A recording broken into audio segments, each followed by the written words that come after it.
Hello guys, it's your daily Corvinus video. Hello everyone, hello YouTube, hello Twitch chat, hello guys. So this tier list is, let's say I'm gonna make it for Dry Arabia. So I do believe I talk a lot about how civs are good, what they have strength, and etc. So we had tiers for those. For Dry Arabia, we have English and French on A tier. I'm pretty sure most of us will agree. I'm pretty sure it's gonna be Rus, Mongol here, Mali on the same level as English, French, and Mongol. And also we have, so it's really hard. Maybe no, I'm not gonna put here Abbasid. I'm gonna put here, and I'm gonna put Mongol as well on S tier. Because Malians are just feel like they are bad. The reason why I do feel like they are bad, because if you go like 2-3 TC, even though your opponent goes cow boom, you can outboom them. And recently I see so many pro players as well losing with Malians. I seen like BC losing with Malian. I see like other pro players as well losing with a Malian against civs that easily can go 2TC, or they can put a great pressure on you. And that's the fun fact that I do believe HRE is literally on the same level as the Malian. I don't think HRE is worse than the Malian, but they can beat each other easily. So they can easily beat each other, but I don't think HRE is better than English, Abbasid, or French. Recently, I see many players are getting beaten when they are playing with the HRE, because all the other C's been mostly more figured out. They can support their RAM things. So recently, why are most of the HRE players are losing? Because these civilizations have a unit that they can easily spam, and with that they can spam RAMs as well. And right now, currently RAMs are fucking broken, and everyone knows that. So I don't think on Dry Arabia, I believe HRE and Malian on D tier, English, French, and Abbasid is on A tier, and Rus plus Mongol is on S tier. Rus is really suitable to go second TC into fast H3, into relic collection, into cavalry. So they have a lot of tools to do what they have to do. And that's why I do believe why Rus is still on S tier with Mongols, the Mongol traits. Alright, let's pick a new civilization, and I do believe it's Japanese. Japanese will be S tier with his little friend, the Byzantines. I do believe, I'm not even joking, that Japanese and Byzantines will be really good to put on S tier. I don't know how they're gonna, like, I was thinking, are they gonna struggle on Dry Arabia? I was like, no, they will not struggle on Dry Arabia. Maybe I have to, like, I was even thinking, like, should I do this literally? But I don't want to upset people to like, oh yeah, pay to win. But nah. So we're gonna stay like this with the civilizations. I do believe those civilizations has the same strength as Rus and Mongols. But I do believe that Japanese can easily beat English, and the Byzantines can easily beat English as well. So we have new civilizations to beat the English, chat. Let's go, new civs to beat the English. Jeanne d'Arc. Jeanne d'Arc is gonna be on the same level as the French. Order of Dragon. So how good they are on Dry Arabia. I'm gonna put next to HRE, because I do not believe, maybe even lower than HRE, that they're gonna be really good on Dry Arabia. I'm not really sure about Order of the Dragon. Like, are they gonna be as good as HRE? Nah, I'm gonna put on C tier. I don't think they're gonna be as good on Dry Arabia. Just see.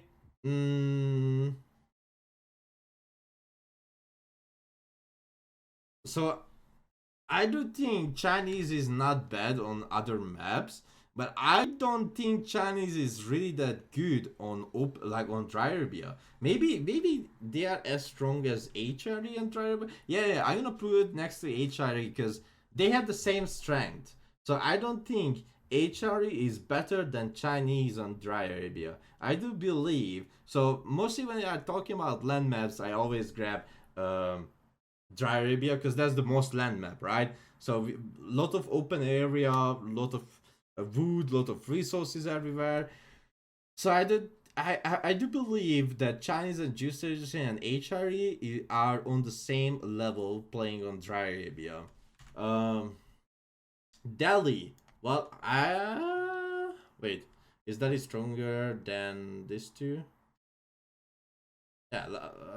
No. Then yeah, it's much better. So I do believe Delhi is on the same level as Abbasid. Also, wait a minute. Delhi can easily beat English on Dry Area. French? Huh. You know what? Let's put in the middle. Okay, this is much better. And I think Delhi is the best on A tier, playing on Dry Arabia. And behind the best in English and the double French we're gonna have. Yes, and next to them is Ottoman, because I do believe Ottoman can really put the gloves up on their hand and play against Delhi. But on the other hand, I do believe the Ayubids is rather a B tier than A tier, playing on on land maps on Dry Arabia. And now I'm gonna talk about everything again. Why do I believe these civs are the best on Dry Arabia or the worst? So this civilization can go easily to TC to get a H3, collect other relics, also can make knights and counter Delhi side captures.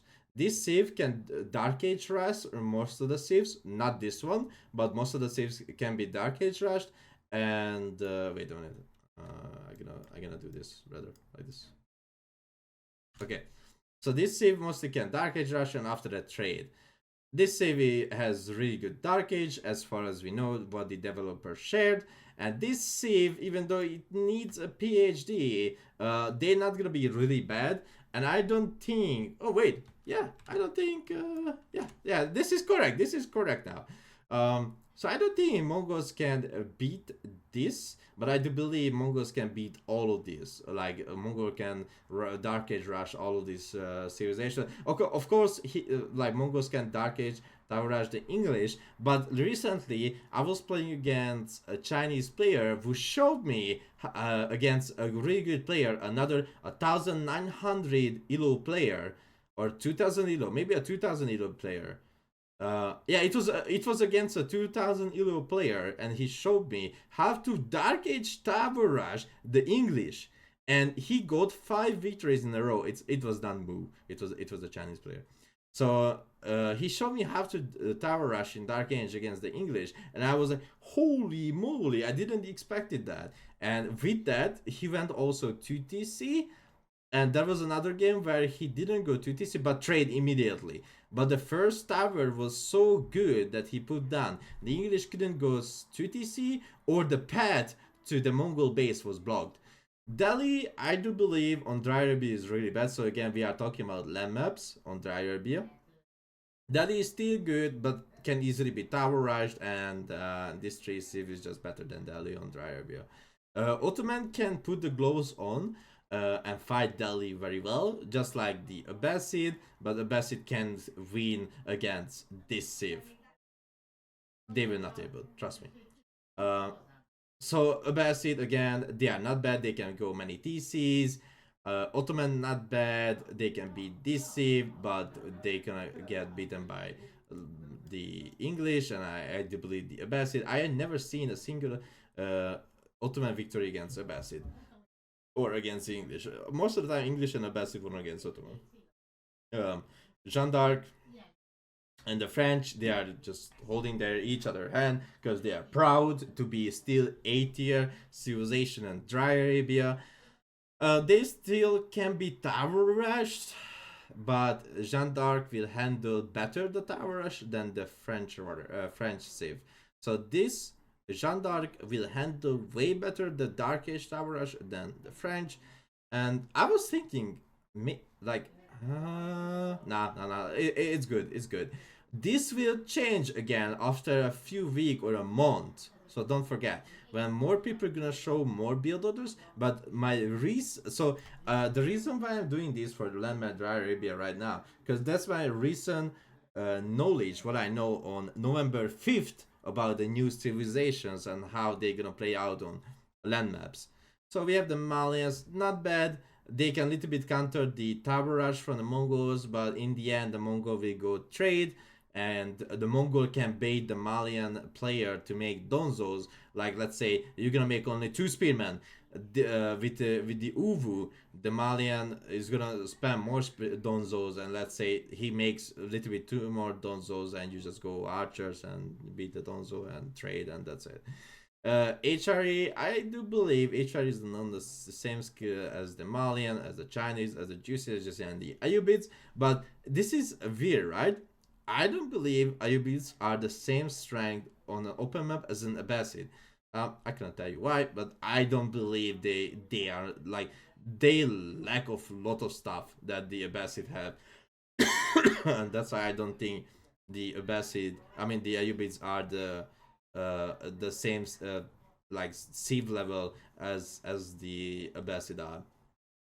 And the double Chinese next to each other, because even though Juicy Legacy will be as easy to play as the English, well, they lack a hell of stuff that they really need.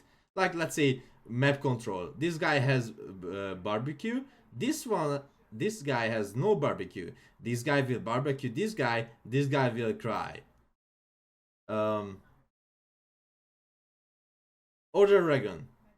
I believe Order Dragon will be better on Hillandale or map like that. But I don't think Order Dragon will be good on Dry Arabia. So I was thinking like their strength and everything is not bad, but I cannot put it next to HRE. I just can't. I most of my games, a hell lot of games, I played Order Dragon, and so as far as I know, since Beastie tried as well, they received like a hell lot of nerfs. So I'm pretty sure Beastie was like, oh yeah, this is a good save, blah blah blah blah. But they lost a hell lot of strength, and because of that, they are not as good anymore playing on land maps. So yeah, these are all the civilizations that I will play on Dry Arabia, aka land maps. So this is not for Hillandale, but more like Dry Arabia. Dry Arabia is the most land map, so that's what I'm talking about as a land map. But this is not for Hillandale, but open maps like Dry Arabia. All right, thank you guys for listening in, and this was the tier list for land maps. See you next time. Bye bye.